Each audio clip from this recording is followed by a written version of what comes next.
Pemirsa, kerumunan di Soekarno-Hatta dan Petamburan melanggar protokol kesehatan. Rizik Syihab pun didenda 50 juta rupiah. Bahkan 2 Kapolda dicopot karena dinilai tidak menjalankan perintah penanganan protokol kesehatan. Lantas seberapa serius dampak dari kerumunan di masa pandemi COVID-19 ini? Kita akan membahasnya bersama epidemiolog Universitas Indonesia, Bapak Tri Yunis Miko, dan kuasa hukum Rizik Syihab, Bapak Sugito. Selamat sore Pak Miko dan Pak Sugito. Selamat sore, Mbak Rita. Baik, saya ke Pak Miko terlebih dahulu. Pak Miko, buntut dari kedatangan Rizik Syihab dan juga pernikahan putrinya, ini adalah dua Kapolda dicopot. Seberapa serius kasus ini sampai aparat tertinggi dari keamanan pun dicopot? Jadi peningkatan kasus COVID-19 di 2 hari belakangan itu melebihi 4.000. Jadi sampai 5.400 atau 5.200. Jadi itu akibat 3 event, bukan 1 event. Satu adalah demonstrasi Undang-Undang Cipta Kerja, kemudian 2 adalah libur panjang, dan 3 adalah penjemputan Habib Rizik, begitu. Jadi itu kumulatif dari 3 event itu. Nah, kemudian kalau Maulid Nabi dan pernikahan anaknya Pak Habib, begitu. Belum kelihatan sampai hari ini. Jadi kalau kerumunan, saya nggak bicarakan eventnya, saya melihat kerumunannya. Kerumunan apapun akan meningkatkan penularan COVID-19. Ya, jadi harusnya kerumunan apapun, apakah itu demonstrasi, apakah itu libur panjang yang kemudian berkerumun di tempat oleh-oleh, berkerumun di tempat wisata, itu tetap menularkan COVID-19. Tadi apakah peluangnya lebih besar, amat tergantung yang jumlah infeksi, amat tergantung yang pakai masker pada kerumunan tersebut. Jadi apapun kerumunannya harusnya dihilangkan. Pak Yunis, yep. Ini soal disiplin dan penegakan hukum yang menjadi sorotan beberapa kali.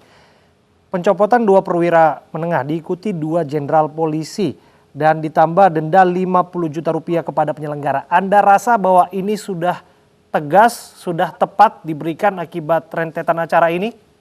Ya, saya bukan menanggapi dipecatnya begitu. Jadi sebagai praktisi kesehatan saja, karena kan yang selalu disoroti kan soal kesadaran kolektif dan lain sebagainya. Jadi saya bicara penularan COVID-19 dari kerumunan.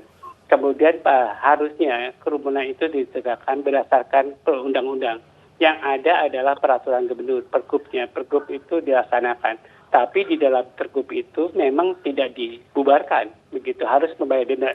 Ya, kalau dia bayar denda, ya itu artinya udah mengaku salah, begitu. Jadi tidak bisa diapa-apakan. Nah, harusnya kalau mau mencegah itu lebih dini. Jadi kalau mencegah kerumunan, seharusnya itu bisa dideteksi oleh Badan Intelijen. Apakah ada kerumunan banyak, ada kemungkinan jadi kan pengerahan masanya kelihatan. Jadi itu harusnya dicegah pada saat pengerahan masanya, baik itu demonstrasi, baik itu pada saat penjemputan, baik itu pada saat Maulid Nabi, dicegah pada saat mereka mau berkerumun. Jadi kalau sudah berkerumun sudah salah. Dan kalau sudah berkerumun 1 jam sudah salah pada penularan COVID-19. Begitu saya bicara pada penularan COVID-19. Baik, Pak Sugito, sebagai kuasa hukum, bagaimana Anda melihat rentetan buntut dari acara Rizik Syihab ini 2 Kapolda dicopot? Kalau mengenai masalah 2 Kapolda dicopot, saya tidak mau menanggapi karena itu bukan wilayah kami. Tapi yang jelas bahwa dari proses yang selama ini dilaksanakan oleh Habib Rizik, pengurus DPP EPI dan kepanitiaan lainnya yang terlibat itu sudah menyarankan, sudah mengingatkan harus mentaati protokol kesehatan. Bahwa praktek di lapangan itu terjadi di luar dugaan dan cukup banyak karena beberapa pelanggaran yang terkait dengan protokol kesehatan. Dan akhirnya teman-teman di FPI harus membayar denda, itu sudah dilaksanakan, itu sudah hukuman. Oke, Pak Sugito. Ya, bagaimana? Iya, soal bahwa kerumunan itu tidak menjadi tanggung jawab, sedikit banyak seperti itu penjelasan Anda. Soal bahwa disebutkan yang kambing hitam di belakang ini semua adalah FPI dan Rizik Syihab, bagaimana Anda menjawabnya?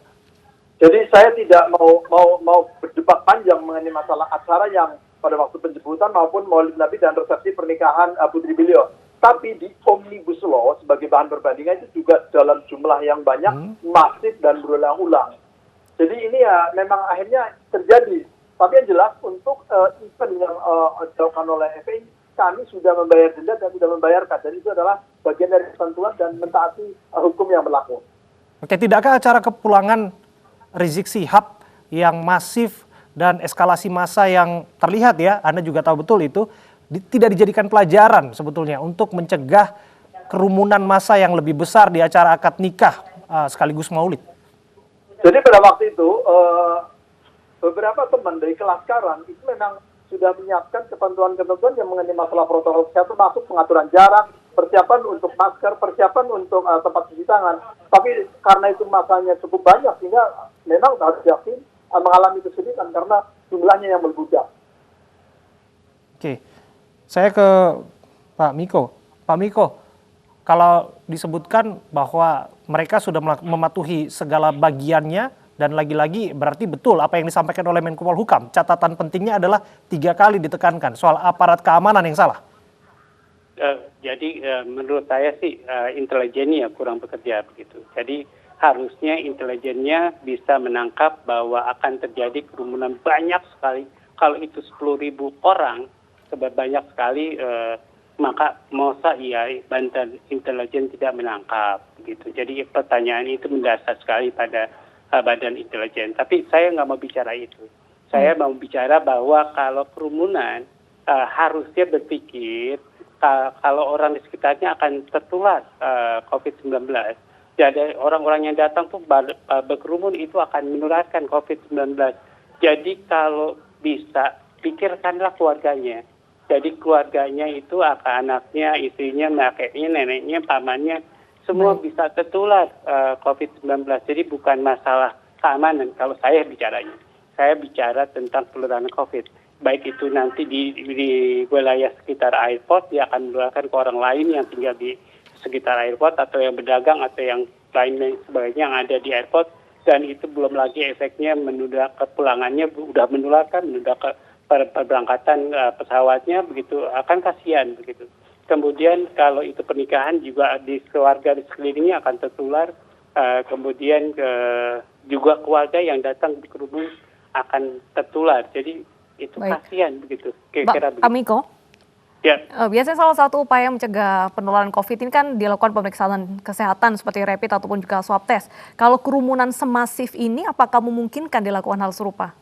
Pada semua kerumunan ya tidak mungkin dilakukan pemeriksaan masif.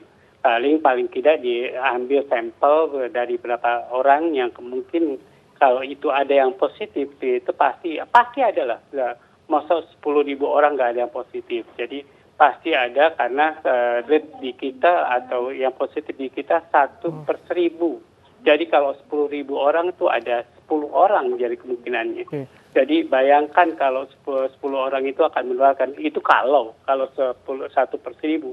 Kalau 15/1000 akan ada 150 orang. Tetapi pada prakteknya bisa diukur tidak angka infeksi yang terjadi pasca kerumunan yang terjadi dalam sepekan ini? Ya, bisa diukur dengan rumus begitu. Beta kali C kali D. Beta itu adalah kemungkinan orang positif, maka itu harus disampling.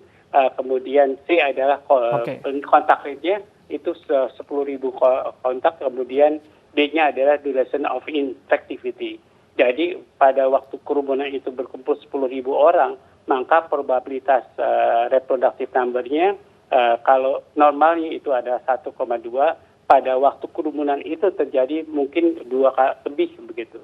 Jadi makanya sekarang meningkat 1.000 kasus lebih di Indonesia. Agar tidak setback, saya ke Pak Sugito.